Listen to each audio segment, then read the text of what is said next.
guys, welcome back to Karen Creek. Today we're down in Tennessee. You guys saw that video a couple weeks ago where we were down helping out of the woods out on that concrete kiln pad. So today's episode is a little bonus feature. We're going to ask Nathan some questions to get you guys some good content to see what you think. How are we doing today, Nathan? I'm doing good. I'm not looking forward to these questions, though. How many you got there? A bunch. All right, so we're just basically going to ask some easy questions, nothing crazy. Stuff I think people will be interested to hear what you have to say. The first question, how long have you been doing YouTube? We get on YouTube in November of 2015. So it'll be 6 years, I guess. This year it'll be 6 years on there. Yeah, November of 2015. My first upload, I think it was November of 2015, called One Man Logging. And that was almost 600 videos ago. So about almost 6 years now. So was there a time when you felt like you made it, as far as on camera on the YouTube platform? Well, probably the first time I got money from YouTube, I felt like I finally made it. Because I tell you, when you start out on YouTube, it's a long journey. It's a marathon, not a sprint. And back when I started, you actually got paid right when you started. Now they got certain requirements on there. You got to have so many subscribers, I think, and hours of view time. But back years ago, if you had a channel, you registered and got going, you got paid from the get-go. And I remember the first 2-3 months I was on there, I finally saw like $2 go on my account or something like that. The threshold was 100. But I kind of felt pretty accomplished then, even though it was a small accomplishment. I thought I'm getting paid here for something I enjoy to do, which is a hobby, even though it wasn't very much money at all. So I kind of felt at that point like, hey, this may go somewhere, even though it was just $1. I kind of felt like, well, this may be a way to have some extra money come in, maybe another business on the side as it progresses. You know, a lot of people see 100,000 subscribers is a milestone when they feel like they arrived, and not really so for me. It was really when I saw that first dollar come in, I kind of felt like I was there and going to be established in that little market. And this next question, it's kind of complicated how I word it, but it amazes me to know that the views that Nathan gets on a weekly basis are awesome. And what made me think of the comparison to an NFL stadium. The average attendance for an NFL game is 60 to 70,000 viewers at the stadium. So Nathan's pulling in that amount of people on a weekly basis, at least, to watch his videos. I mean, how does that make you feel? Do you feel famous? That's the part of YouTube I don't like. The famous part, the notoriety part, I'm not a fan of that. The being noticed, you know, and people approaching you. I'm kind of uncomfortable with that. I always have been. I never done this for notoriety, for popularity, or nothing like that. It's more my creative personality is why I started this. I enjoy the video making process, the music process. I really enjoy that. And if YouTube wasn't around, I'd probably still do it, just because I enjoy the video and the editing and just making the story come together. But I said all that to say this. It's overwhelming sometimes. You know, we get like 2.4 million views a month now. That's a lot of eyeballs watching you every month. That's a lot of people. And it's just got to make, in my personality and based on my past professions that I used to have years ago, it kind of makes a man uncomfortable, kind of. You know, people pointing you out, to come up to you and shaking your hand. That's all fine. If you see me out, I'll say hello. I'm not going to put my head down and run away from you or nothing like that. But it's probably my least favorite part of YouTube is being recognized in public, and which goes with it. And I realized that starting when I started. It's just a part of it. There's no getting around it. But that's my least favorite part, is the notoriety and the popularity part of it, and being known. I never. You know, we didn't go down this road for that reason at all. Notoriety was something I cared less about. It was more or less sharing what I do. The real star of the show was this sawmill right here. It does all the work. And just showing you guys what we have here in Northeast Tennessee was the main factor in really starting this channel and sharing what we do here.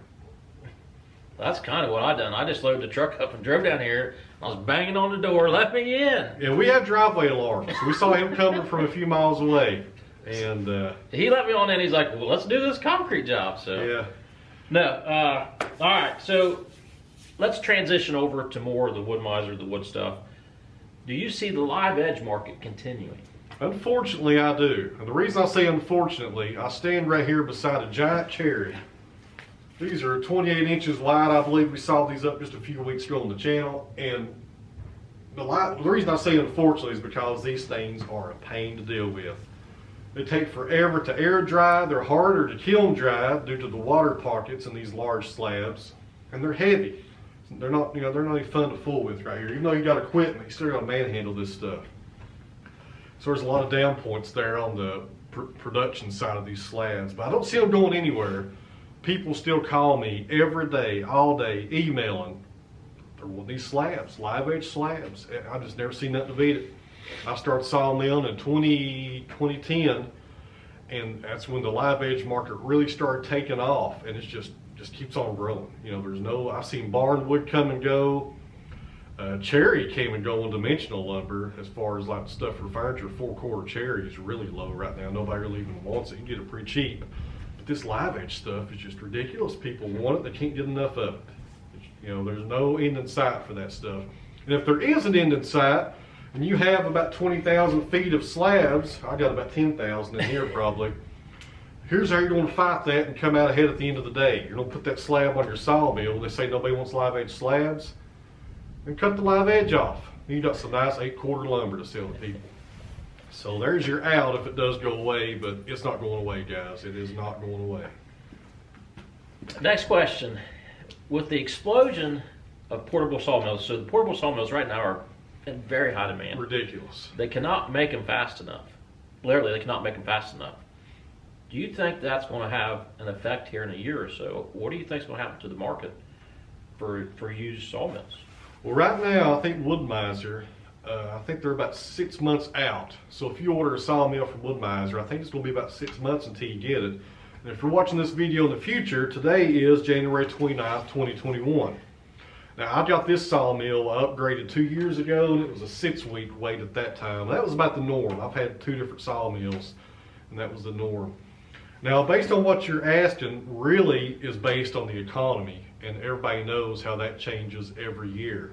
Now, right now, the wood market is good in Northeast Tennessee.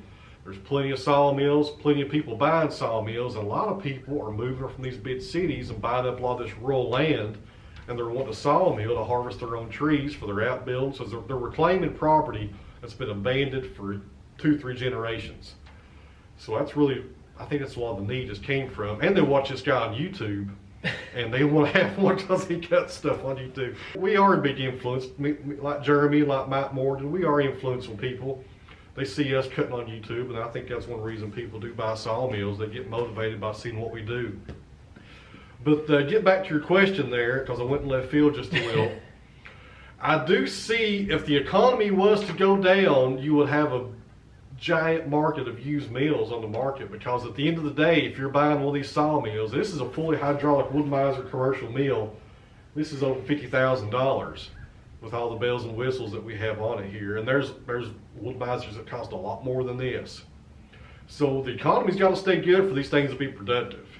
Just a payment on something like this is very high. I'm fortunate mine's paid for, but you're looking at $500, $700 a month on this stuff. So really based on the economy's not bad right now. It's been pretty good. If it stays okay, I think we'll be all right. But if it does take, historically speaking, the economy, they're up and down. If it does take a shift for the worst, I think you'll see, right now you got people that are dying for sawmills or looking to buy them. They're putting ads out there looking for them.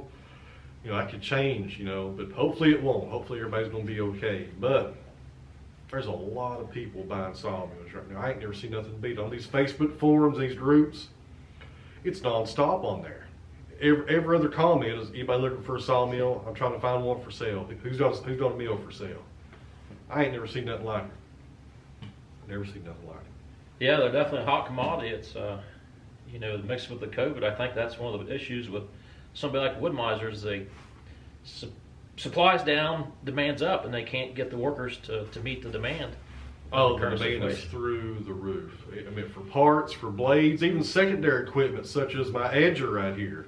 There's month delays on getting that stuff, all this stuff. Any kind of support equipment with the mill is going to be hard to get a hold of. All right, guys, we're back. We had to take a short break. We're going to do a redo. Concrete truck had showed up. We had to go pour some concrete, That's our whole reason down here, is to do a little concrete job. You've seen that video a couple weeks ago. But anyways, back to the question and answer session here with Nathan Elliott from Out of the Woods.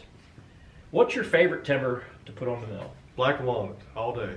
All day, every day, black walnut, guys. That's, if you watch my channel, that's really the highlight of my channels when we do black walnut. More specifically, black walnut with crotch figure. People love that stuff, and it's the prettiest wood I think there is out there as far as timber goes in our region, which is Northeast Tennessee. It's like Christmas every day, I've heard him say. Every time walnut opens up, guys. And cherry is a close second here lately, especially this cherry here. It's curly cherry. And if you guys not familiar with me, I did a video on this a few weeks ago. It's a really nice log. Had a lot of curl in it. Really good stuff. I'll go ahead and put that video up right here. Go back and check that video out of the cherry. All right, next question. Any future plans around the mill here?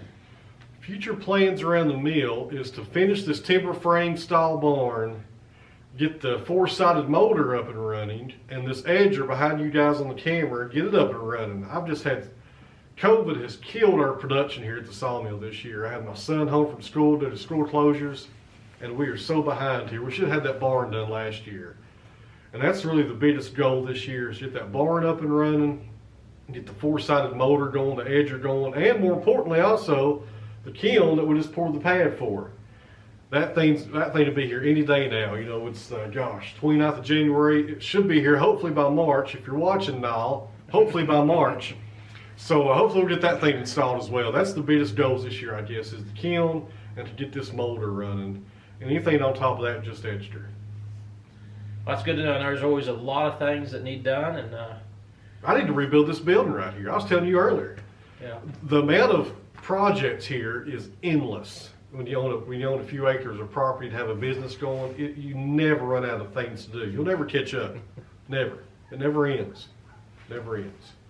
All right, the last and most important question, Nathan.